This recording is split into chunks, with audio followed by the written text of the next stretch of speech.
우리가 매일같이 사도신경을 하지 않습니까? 사도신경을 여러분들이 그냥 이렇게 하시는 분들이 많이 계시겠지만, 사도신경은 그리스도인들이 믿는 구체적인 믿음이 무엇인지에 대해서 정확하게 또 분명하게 기록이 되어져 있습니다. 여러분, 사도신경만 잘 묵상해도 우리 이단에 안 빠진다라는 거죠. 다른 표현으로 쓰면, 내가 교회 다니면서 뭘 믿고 있지? 라고 할 때 사도신경을 쭉 이렇게 표현해보면 성경의 교리가 집약적으로 이렇게 압축되어 있기 때문에 우리가 이걸 믿구나, 이걸 믿고 있구나 라는 것을 우리가 확인할 수 있어요. 그러니까 여러분들 신앙 고백하실 때마다 내가 믿고 있는 믿음이 이런 믿음이라는 것을 담아서 여러분들이 고백하시면 좋겠어요. 여러분, 오늘 8째 날 네 번째 시간입니다. 우리 지난 시간에는 초실절에 대해서 함께 살펴보지 않았습니까? 성경은 제7일 날에 하나님께서 세상을 창조하신 의미에 제7일에 안식하셨다라고 이렇게 성경에 기록되어져 있는데, 제8일에 대해서는 언급이 없었거든요. 하나님은 세상을 창조하실 때 첫째 날, 둘째 날, 그리고 일곱째 날까지만 말씀하셨지 8째 날을 말씀한 적이 없습니다. 그럼 성경 보면 9째 날이라는 그 개념은 별로 없어요. 거의 8째 날이라는 개념이 새로 이렇게 튀어나오게 되죠. 등장하게 되는데, 그것은 하나님이 7째 날 사이클의 그 안에서 완성되었던 안식이 인간의 죄로 인해서 깨져버렸기 때문에 그렇습니다. 그래서 우리가 지금까지 살펴보았던 하나님이 우리에게 왜 8째 날을 말씀하고 계시는가, 그 8째 날이 우리에게 어떤 의미가 있는가 라고 했을 때 가장 중요한 것 중에 하나가 안식의 의미가 있다라고 설명을 했습니다. 원래 인간에게 주신 첫 번째 안식이 있었는데, 아담이 범죄하면서 첫 번째 안식을 잃어버렸다. 그 잃어버린 안식을 하나님께서 회복시켜 주셨는데, 누구를 통해서 회복하셨냐? 예수 그리스도를 통해서 회복해 주셨다라고 얘기를 했습니다. 그 날이 날로 따지면 안식 후 첫 번째 날, 그러니까 제7일이 아닌 8째 날에 그게 이루어졌다라고 이야기를 했습니다. 이런 커다란 이 전체적인 주제를 가지고, 그러면 이런 주제를 성경은 어떻게 우리에게 이런 주제에 대해서 말씀해 오고 하나님께서 언급해 오셨는가를 지금 살펴보고 있어요. 지난 시간에 우리가 첫 번째 살펴봤던 초실절입니다. 초실절이 우리가 잃어버렸던, 범죄함으로 잃어버렸던 안식을 회복시켜 주신 그 예수 그리스도의 부활의 의미가 담겨져 있다라고 이야기를 했습니다. 이스라엘 백성들이 초실절 때 게네사렛 평야에서 가장 먼저 보리를 추수한다고 했지 않습니까? 그 보리가 추수가 되면 일괄적으로 이스라엘 모든 이 보리가 수확이 일어납니다. 첫 번째 수확단인 거죠, 쉽게 얘기하면. 예수 그리스도가 이렇게 부활의 첫 열매가 되셨다는 것은 그분을 시작으로 우리에게, 그분께 속한 우리에게 주어질 구원이 있고 부활이 있고 하나님께서 마지막 오시는 그날이 수확되는 날이다라고 우리가 살펴보았어요. 여러분, 성경을 좀 꼼꼼하게 보시는 분들은 예수님께서 십자가에 죽으실 때 무슨 일이 벌어지냐면 휘장이 찢어지니라 라고 얘기하면서 마태복음 17장을 보면요, 무덤에서 잠자고 있는 자들이 많이 일어났다라고 이야기합니다. 그리고 많은 사람들 앞에서 보였다라고 이야기해요. 여러분, 예수님께서 십자가에 죽으실 때 무슨 일이 벌어졌냐면 죽었던 사람들이 나사로처럼 많이 살아났어요. 그때 당시에. 말씀 기억나시죠? 네, 기억나실 겁니다. 그들이 뭐였냐면 일어나가지고 그냥 집에 빵 먹으러 간 게 아니고 국수 먹으러 간 게 아니고요, 자기가 살아난 것을 사람들한테 보여줬던 걸 보여줘. 그래서 요한복음 보면 나사로가 살아났을 때 사람들이 예수 분명히 죽은 줄 다 알았잖아요. 나흘이나 되었기 때문에 이 사람이 이미 죽어서 매장되었다는 것을 다 알고 있었는데, 그러니까 누구도 죽었다는 것을 의심하지 않았는데 다시 살아난 걸 보니까 사람들이 누가 살렸어? 예수가 살렸다. 예수는 죽은 자를 살리는 능력이 있대라는 것을 보고 믿게 되었다는 겁니다. 그러니까 여러분, 이 나사로가 살아난 사건은 그냥 어떤 의미가 있는 게 아니고요. 예수님이 죽음이라는 이 사망에 갇혀있는 존재를 불러내시고 회복시켜 주신 능력이 있는 분이라는 것. 동시에 예수님이 십자가의 사건으로 인해서 죽은 자들이 일시적으로 살아서 그들이 자신에게 생명을 주신 복음을 전했다는 것은요, 예수 그리스도가 마지막 날 오실 때 그분 안에 있는 자들이 어떻게 수확될지에 대한 예고편이라고 볼 수가 있는 거예요. 그러니까 그걸 딱 보면, 마지막 날 우리 주님이 십자가에 죽으셨을 때 그분 안에 있던 자들이 무덤 안에서 잠자던 자들이 이렇게 다시 살아났던 것처럼 주님이 다시 오시는 그날 우리는 썩지 않는 몸을 덧입고 다시 부활하게 되겠구나. 그분 안에 있는 자들은 이렇게 다시 살아나는 것이구나 라는 것을 보여주는 것이 바로 초실절의 그림입니다. 초실절이 가지고 있는 메시지라는 거예요. 그래서 여러분, 예수님께서 6월절 즈음에 6월절이 끝나는 그 무교절 그 다음날 월요일, 쉽게 말하면 8째 날이 초실절이라고 그랬잖아요. 많은 사람들이 무교절 그 다음날인 초실절 때 게네사렛 평에 가서 첫 번째 수확, 이 보리 추수단에 관심이 있을 때 전혀 다른 현장, 즉 하나님이 추수하신 현장으로 가서 하나님이 직접 수확한 것을 보았던 여인들에 대해서 우리가 살펴보지 않았습니까? 그래서 하나님이 수확하는 것을 보면서 그분 안에 있는 우리도 이렇게 다시 부활의 열매로 그분 안에서 수확된다라는 사실, 그리고 그것을 전하는 자로 살게 되었다라는 것을 우리가 지난 시간 살펴보았어요. 그러니까 8째 날에 가지고 있는 가장 중요한 메시지 중 하나가 안식과 그 안식의 절정인 부활이라는 거죠. 오늘 여러분과 함께 살펴보고 싶은 게 할례입니다. 할례. 여러분, 할례가 뭔지 아시죠? 네. 요즘에 이렇게 다른 나라들 이렇게 보면 여성들도 이렇게 할례를 행하는 곳들도 많이 있어요. 너무 심하게 할례를 해서 좀 이 성적인 기능 자체가 이렇게 망가지고 또 고통을 평생 그 고통을 호소하면서 사는 분들도 많이 계십니다. 그래서 성경에서 하나님께서 첫 번째로 할례를 언급하신 장면이 있어요. 또 우리가 이 언급하신 장면, 할례를 맨 처음 하나님께서 누구에게 왜 허락하셨는지를 알아야만이, 그래서 할례가 왜 우리에게 주어졌고 하나님이 그 할례를 통해서 우리에게 어떤 메시지를 주고 싶은지를 확인할 수 있지 않을까 싶습니다. 우리 창세기 17장 10절부터 12절 말씀 함께 읽어볼까요? 너희 중 남자는 다 할례를 받으라. 이것이 나와 너희와 너희 후손 사이에 지킬 내 언약이니라. 너희는 포피를 배워라. 이것이 나와 너희 사이의 언약의 표징이니라. 너희의 대대로 모든 남자는 집에서 난 자나 또 너희 자손이 아니라 이방 사람에게서 돈으로 산 자를 막론하고 연집하는 만에 할례를 받을 것이다. 여러분, 창세기 15장을 보면 하나님께서 아브라함에게 자녀들을 약속하세요. 그러니까 너희 자녀가 하늘의 별과 같이 바다의 모래같이 많을 것이다. 하나님께서 아브라함을 찾아오실 때 아브라함이 나의 상속자가 없기 때문에 나의 종이 대신 상속자가 돼야 할 것 같습니다 라고 얘기하니까 하나님이 아니야, 네 몸에서 나오는 씨를 통해서 내가 너의 상속자를 내가 이어갈 거야 라고 말씀하시거든요. 하나님이 그렇게 아브라함에게 후사를 약속을 하시죠. 근데 문제가 뭐냐면 그가 생각했던 만큼 빨리 자녀가 생기지 않았다는 거예요. 우리가 성경을 읽을 때마다 늘 놓치는 것 중에 하나가 내가 지금 올해 초부터 지금 몇 달을 기도하고 있는데 하나님 된다고 하지.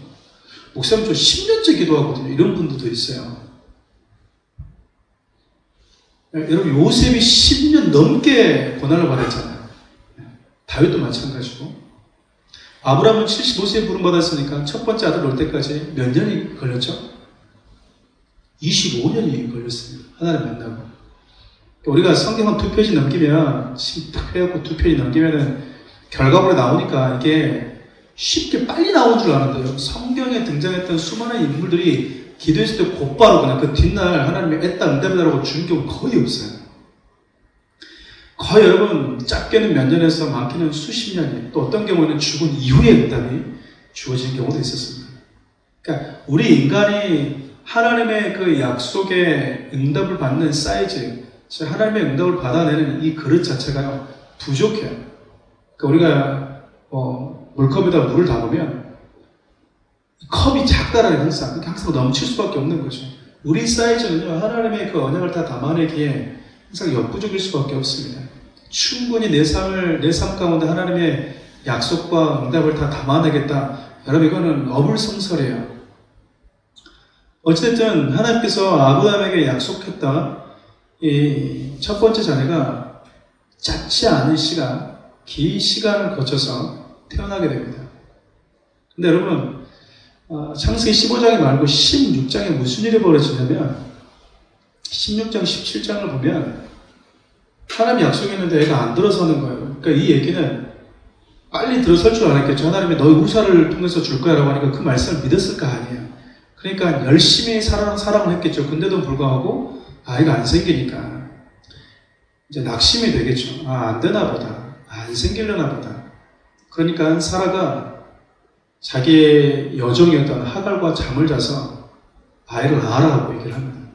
그러니까 하나님이 당신과 나 사이의 응답이 아닌 내 종과의 관계 속에서 응답을 통해서 하나님이 말씀하시려나 봐, 응답을 주시려나 봐라고 누구의 아이디어고요?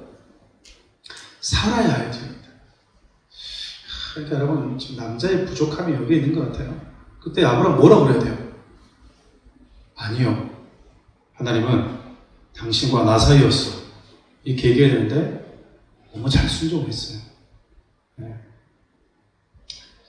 그런 건 순종하면 안 되는데 하갈과 잠을 자서 아이를 오세요 하니까 아브라함이 순종하고 이스마엘을 낳게 되죠. 근데 결국 그것이 하나님이 주신 후손이 아니었다고요. 그래서 하나님께서 아브라함에게 다시 나타나십니다. 그에게 아들을 약속하세요. 그런데 여러분, 이때 하나님이 뭘 말씀하셨냐면, 무엇을 말씀하셨냐면, 방금 읽었던 17장에 기록되어져 있는 너와 너의 종들은 다 할례를 받아라. 지금 재밌는 것 같아요. 그렇지 않습니까? 그냥 아브라함만 받으면 되지. 아브라함의 집에는 남자일까지 다. 이 얘기는 무슨 얘기일까요? 아브라함이 여종과 잠잤잖아요. 그러니까 남종이 씨까지 싹 다 모여버리겠네요, 하나님이. 그러니까 여러분, 하나님께서 이들에게 할례를 행해라 이 말은요, 할례는 남자의 생식기에 포피를 잘라내는 거거든요. 그러니까 이거는 상징적인 의미가 있는데 어떤 의미가 있냐면, 쉽게 말하면 남자의 씨를 상징하는 이 포피를 잘라냈다는 얘기는 죽었다는 얘기예요. 더 이상 씨를 생산할 수 없다는 것에 대한 상징적인 뭐랄까, 이게 퍼포먼스였다는 거, 쉽게 얘기하면. 이게 잘라내겠다는 것은 나에게는 씨가 없습니다 그 말이거든요. 나에게 이제 생명이 없다라는 말이거든요. 아니, 하나님이 자녀를 낳으라고 그러는데 하나님이 자녀를 낳으라고 말씀하셨으면 열심히 보양 먹고 열심히 해서 이렇게 아이 낳으라고 이렇게 하셔야 되는데 하나님이 아이 줄게. 근데 내 생명부터 일단 자르자라고 얘기했다고. 그리고 너만 잘라서는 안 되겠다. 너에게 있는 모든 종들까지 내가 돈 주고 산 종이라도 다 할례해. 그러면 이 말은 아브라함뿐만 아니라 아브라함의 가족에 있는 모든 남성들의 구성원의 씨를 싹 다 하나님이 뭐 하겠다라는 거예요? 죽이겠다는 의미잖아요. 그러니까 내가 죽었다라는 이 마음, 이 고백이 할례 안에 담겨져 있는 거거든요. 더 이상 나는 생명을 줄 수 없습니다.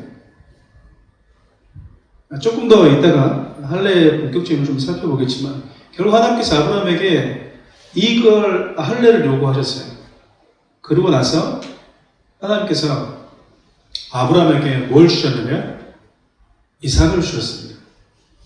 그러니까 이거는 어떤 상징적인 의미가 있냐면요, 내가 난 게 아닌 거예요. 나는 뭐 했습니까? 잘라내버렸습니까? 잘라졌습니까? 나는 없는 거예요. 그래서 여러분, 이게 조금 약간 좀 이렇게 성적인 표현이기도 한데, 바울이 이걸 가지고 갈라디아서부터 좀 어떤 표현을 하냐면, 유대인들이 할례를 자랑하는 거예요. 야, 나는 포피가 잘려있는데 넌 안 잘려있네? 그러니까 바울이, 여러분, 이렇게 헬라어를 보면은 이게 아주 좀 극단적으로 표현이 되어 있습니다. 왜냐면, 야, 너 포피 된 것이 뭔 의미인지 알고 그걸 자랑하니? 야, 그 잘났다고 해서 안 잘난 사람을 판단하고 비방해? 그럼 다 잘라버려라. 이렇게 얘기한다고. 그러면 근본 자르면 되냐? 싹 베어버려라. 그러면 더 할례이겠네라고 비꼬면서 얘기를 해버려요. 유대인들 향해서. 그러니까 이거는 상징적인 의미가 있다는 것을 분명하게 얘기를 해주는 거예요. 그러니까 내 몸이 죽었다는 거. 나는 더 이상 내 힘과 내 능력으로 자손을 번성하고 하나님의 약속하신 그 약속을 내가 이어갈 수 있는 능력이 없다라는 것에 대한 철저한 나의 자아가 죽었다는 것에 대한 고백이라고 해요. 하나님이 당신의 약속을 이어가기에 앞서서 반드시 그에게 했던 게 바로 이거였습니다. 너의 죽음을 선포하라는 거야. 선언하라는 거죠. 선언하라는 거. 내가 할 수 없다라는 거. 나는 하나님의 뜻을, 하나님의 약속을 이뤄낼 수 없다라는 거. 죽은 사람이 어떻게 이뤄낼 수 있겠어요? 그러니까 하나님이 하신 약속을 그분이 하셨고 그분이 성취하신다는 것에 대한 전적인 이 인정이라는 거예요. 쉽게 얘기하면.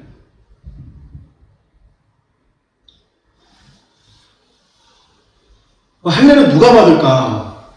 두 부류가 받아요. 예수를 그렇게 속한 사람, 하나님께 속한 사람. 그리고 아까 우리가 읽었던 것처럼 돈 주고 산 사람을 봤습니다. 창세기 17장 27절도 함께 볼까요? 그 집에 모든 남자, 곧 집에서 태어난 자와 돈으로 이방 사람에게서 사온 자가 다 그와 함께 할례를 받았다. 여러분, 아브라함은 하나님께서 택한 자예요. 부르신 자거든요. 그러니까 이 사람은 하나님께 속한 자가 맞아요. 그러니까 이 사람은, 아브라함은 할례를 받아야 돼요. 그런데 하나님이 뭐라고 말씀하시냐면, 이방인일지라도 네가 돈 주고 샀으면, 그래서 너에게 속했으면 그 사람도 뭐라는 거예요? 할례를 받아. 여러분, 우리는 유대인이 아닙니다. 그렇죠? 우리는 이스라엘 백성들이 아니에요. 우리는 혈통적으로 보면 이방인들이라는 거예요. 이방인들이잖아요. 우리는 할례와 상관없죠. 근데 여러분, 고린도서 7장 23절에 보면 성경이 이렇게 표현해요. 너희는 값으로 산 바가 되었다. 그러니까 우리 주님이 우리를 뭐 해버렸다라는 거예요? 사셨어. 그래서 우리가 하나님의 택한 자, 즉 성경에서 이스라엘이란 말은 하나님께서 택한 자라는 의미고 택한 백성이라는 의미인데, 예수님이 우리를 값주고 샀다고 말은 우리가 주님께 택한 이스라엘이 됐다라는 거거든요. 그럼 우리도 뭘 해야 돼요? 우리 다 뭐 받아야 돼요? 우리 할례를 받아야 됩니다. 그럼 할례를 받아야 되는데 그럼 어디다가 할례를 받아야 되냐? 하나님이 남자의 생식기는 포피를 잘라내는 것, 다 그것이 할례라고 얘기하냐? 성경에 할례는 정말 많이 나오는데 한 가지만 좀 먼저 살펴봅시다. 그 다음 거부터 한번 넘겨주면 좋겠는데, 로마서 2장 29절 한번 볼까요? 로마서 2장 29절 시작. 오직 이면적 유대인이 유대인이며 할례는 마음의 알정이 영에 있고 율법조문에 있지 아니하는 것이라. 그 칭찬이 사람에게서가 아니오 다만 하나님에게서니라. 여러분, 아까 제가 설명했잖아요. 포피를 베어놨다라는 것 안에는요, 하나님이 너에게 자녀를 주겠다고 약속했지. 네. 그러면 이 자녀는 누가 주지? 하나님. 오케이. 그래서 나는 너를 못 믿겠어. 난 너를 못 믿겠어. 그러니까 뭐 하라는 거야? 포피를 제거하라는 거야. 그러면서 자녀가 나오게 되면 우리는 어떻게 고백할 수밖에 없는 거죠? 하나님이 주셨구나. 이건 하나님이 주셨구나. 그러니까 여러분, 그 칭찬이 사람에게서가 아니라 하나님에게서, 이 말은 뭐냐면요, 내 몸을 보면서 나는 뭘 느끼는 거예요? 생명이 없는 자인데 내 안에 생명이 주어졌어. 나는 생명을 퍼뜨릴 수 있거나 생명을 줄 수 있거나 생명의 공급처거나 생명의 연결선이 아니야. 왜? 나는 죽었다고요. 그런데 내 안에 생명이 있어. 주님이 내가 죽을 때 내 후사를 주셨다고요. 그래서 성경이 이걸 가지고 뭘 얘기하는 거냐면, 궁극적으로 얘기하고 싶은 것은 너의 몸의 사망 선고, 너의 옛사람과의 이별, 그래서 진짜 이스라엘, 진짜 유대인은 형식적인 몸의 할례를 한 사람이 아니라 이면적, 즉 마음의 할례를 행한 사람이다라고 이야기해요. 구체적으로 마음의 할례를 했다는 게 무엇인지, 그리고 그 할례의 의미가 무엇인지 조금만 더 살펴보죠. 골로새서 2장 11절부터 13절 함께 읽어볼까요? 표준 성경을 한번 읽어보겠습니다.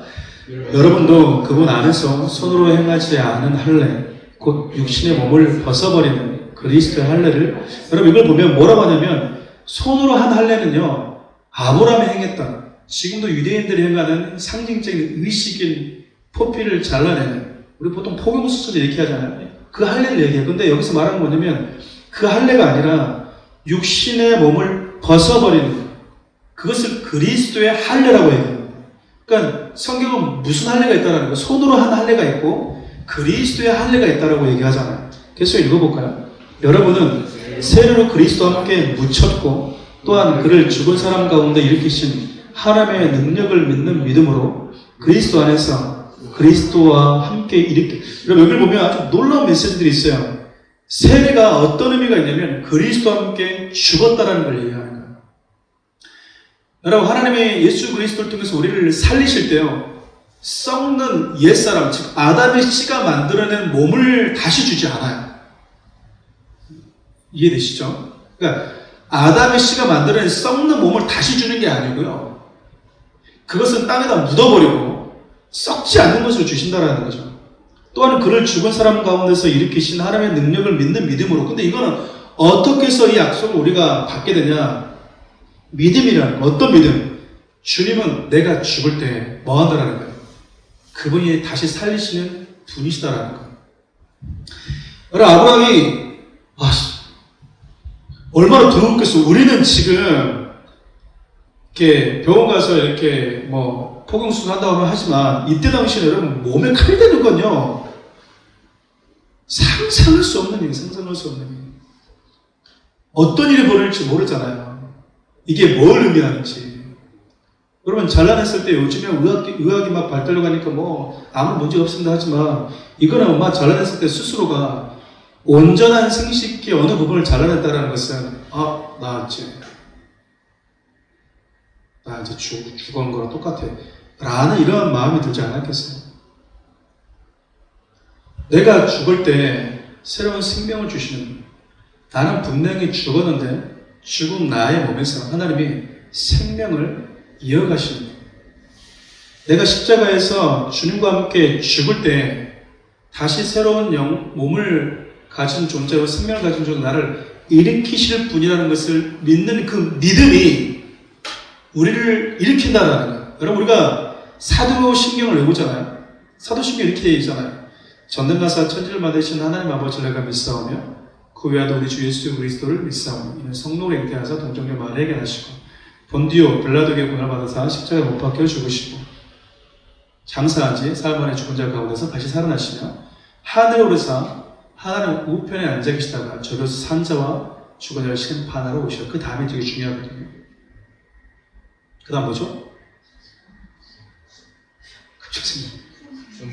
성령을 믿사오며 거룩한 공예와 성도가 서로 교통하는 것과 죄를 사하여 주시는 것과 뭐가 사는 것과 몸이 다시 사는 것, 그 다음에 영원히 사는 것을 믿사오며.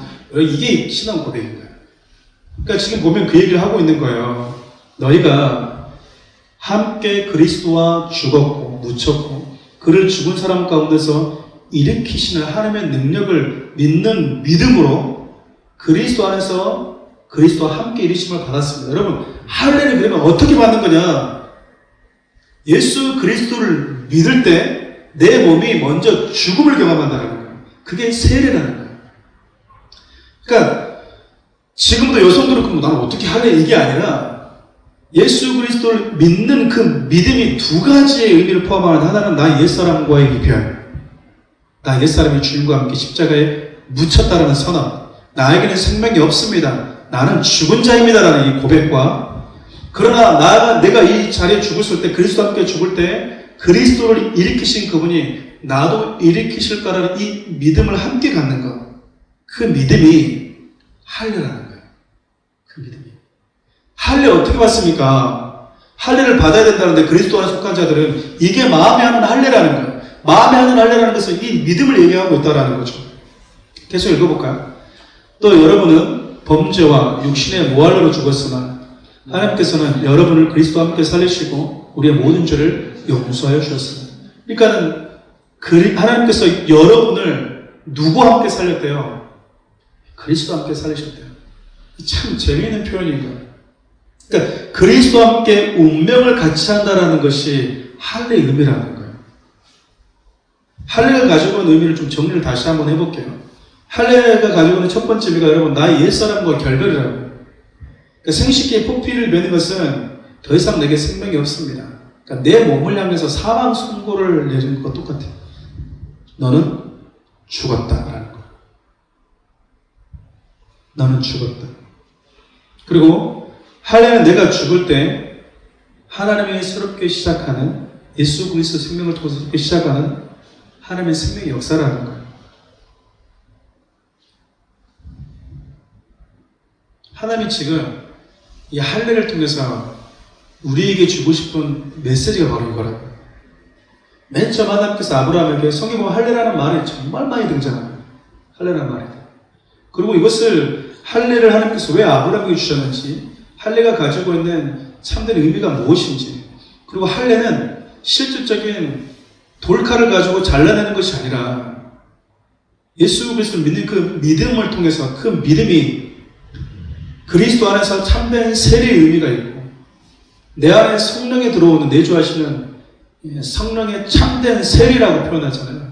많은 분들이 성령의 은사적인 표현들을 성령 세례라고 그러는데 그렇지 않습니다. 그래서 로드주스 목사님 같은 경우는 성령 세례를 이해하기 쉽게 논리적으로 두 개로 나눠서 설명해서 하나는 우리가 일반 성령 세례, 이거는 단회적인 세례입니다. 성령이 내 안에 들어오신 사건. 그리고 능력 성령 세례 이렇게 표현합니다. 이것이 이제 일반적으로 은사자들이 말하는 능력 있는 어떤 나타나는 은사적인 표현들인 거죠. 근데 여러분 예수를 믿을 때 성령 우리 안에 내주하신 사건, 이걸 성령 세례라고 얘기를 합니다.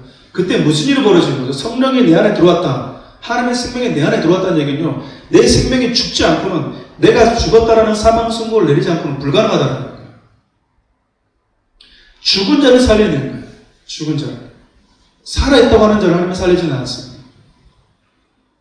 여러분, 이 모든 일이 언제, 이 할례가 언제 행해졌죠?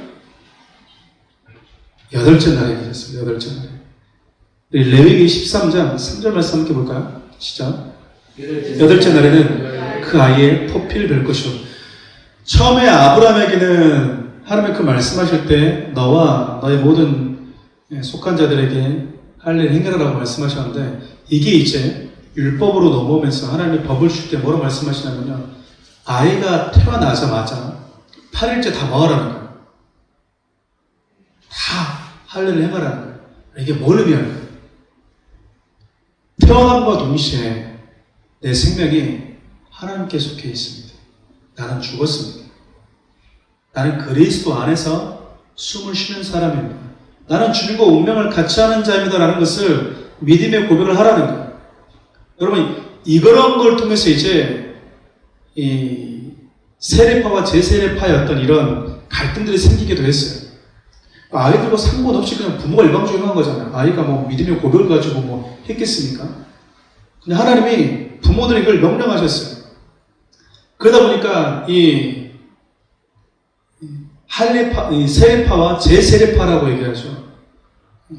제가 봤을 때 별 의미 없는 싸움이었는데, 아나베프티스 이렇게 얘기를 해요. 계속 이거 논쟁이 있었어요.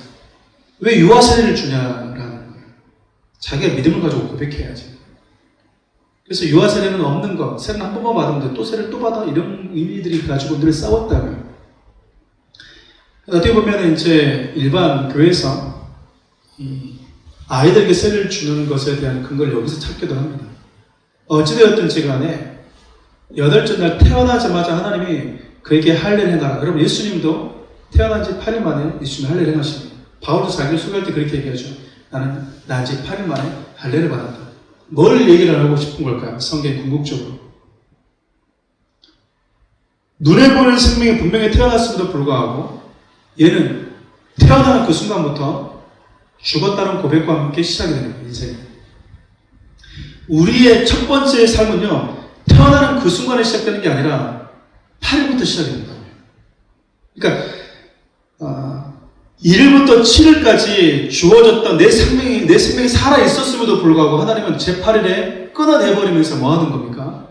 새로운 생명 지금부터 시작된 거야 라는 메시지를 주고 싶어 하시는 거예요. 여러분, 이걸 가지고 살아가는 자들은 어떤 고백을 가지고 살아갈 수 있을까요? 우리 늘 그런 찬양하지 않습니까? 내가 속한 분 예수, 내가 믿는 분 예수. 내 생명의 근원이 정말 하나님이십니다. 나는 이미 하나님 태어난 지 8일째 죽었던 사람입니다. 근데 나는 죽은 그날이 새롭게 내 삶이 시작되는, 새로운 삶의 시작이 되는 그 생일이라는 것을, 두 번째 생일이라고 보면 좀 표현이 좀 그렇지만 그날이 되는 거예요. 죽을 때 새로운 생명이 시작되는 거예요. 이건 역시 하나님이 8째 날에 지키라고 표현하시면서 8째 날에 부활하실 예수 그리스도의 그 생명이 우리에게 어떤 의미가 있는지를 하나님이 궁극적으로 우리에게 주고 싶어하고 있는 메시지였다고도 우리가 생각할 수 있겠죠. 예수 그리스도가 죽으시고 안식 후 첫날 부활하시면서 우리 모두에게 새로운 시작, 새로운 삶을 주신 날이다라는 개념입니다. 그러니까 예수님의 그 부활하신 그 8째 날을 이 할례에 우리가 방금 살펴봤던 의미를 살펴본다면 예수님의 부활은 옛사람과의 결별이자 나는 이미 죽은 자라는 고백이면서 동시에 예수 그리스도 생명이 내 안에 심겨져서 그분의 생명으로 범죄한 아담의 생명과는 이별했고 그리스도가 주신 생명으로 살아간다는 거예요. 그래서 바울이 이제 더 이상 내 안에 사는 것은 그리스도만 사시는 겁니다. 나는 십자가에서 이미 죽었습니다. 이제 내 안에 사는 것은 그리스도지 내가 아닙니다라고 얘기하고 있습니다.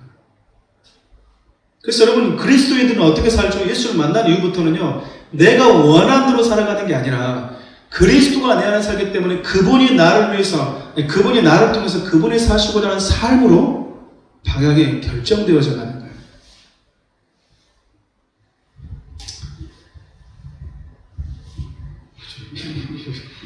혼자서 먹나? 열린 것 같은데 이해되십니까? 이해 안 되시면 재방송 되시기 바랍니다. 한번 기도하면 좋겠습니다. 네. 제가 그런 표현들을 썼잖아요. 옛날 사진을만 보고 있으면 이거 누구야? 그럴 때가 있는데요. 옆에 그 사진의 실물인, 그 사진에 있는 실물인을 옆에 두고 보면요, 비교하면서 보면, 야, 진짜 이 사진, 이랬어, 너무 귀여웠다, 야, 예뻤다, 코가 어땠다, 우리 이런 매력들을 보면서 사진을 보는 즐거움이 있거든요. 여러분, 실물 없이 사진만 보면요, 뭐야, 그냥 사진인가? 재미없네. 그냥 누가 여기 있네? 그냥 우리는 지나칠 수 있거든, 간과할 수 있거든요. 근데 옆에 있는 사람이 그게 나야 라고 얘기하면 이게 너야? 하나님께서 구약에 예수님이 오시기 이전부터 그분이 오시면 그분이 하나님이 예수를 통해서 어떤 일을 행하실지, 동시에 그분이 오셔서 행하신 일이 우리에게 어떤 의미가 있는지를 장황하게 오시기 전부터 구체적인 유대인들 안에 이스라엘 백성들 가운데 지켜야 될 절기와 의식들을 통해서 고스란히 담아놓았다는 겁니다. 할례구나, 절기구나라는 게 아닌 거예요. 우리 주님이 반복되게 당신께 속한 백성들을 할례를 행하고 또 당신께 속한 돈 주고 산 자들까지 할례를 시키면서 그분이 우리에게 궁극적으로 주고 싶었던 메시지가 이거였구나라는 것을 여러분들이 마음에 담아두시고 난 이후에 말씀을 될 필요가 있다고 생각을 합니다. 우리 시간 함께 기도할 때 이렇게 기도했으면 좋겠어요. 내가 그리스도와 함께 죽었습니다.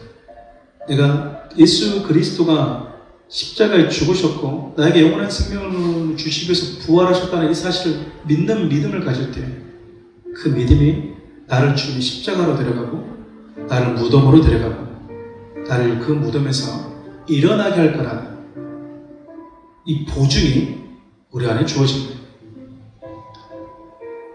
만삭 때문에 아이가 나오듯이 여러분 이것이 우리 안에 있는 썩지 않는 사라지지 않는 취소되지 않는 하나님의 약속이라는 겁니다. 그 약속을 우리 가운데 주시고 그 약속을 우리 몸 안에다가 새겨서 흔적처럼 보게 하셨어요. 할 수 있으면 오늘 할 일을 다 하지 못했는데 다음 주에 조금 더 할 일 부분을 조금 언급할 수 있으면 언급하도록 하겠습니다. 오늘 여러분 이 부분을 기도할 때 하나님 나를 다시 살려주시고 죽었던 생명인 나에게 영원한 그리스도 생명을 내 안에 내 몸 안에 흔적처럼 새겨주셔서 감사합니다 라는 여러분 우리 이 고백을 우리가 좀 드렸으면 좋겠습니다. 기도할까요?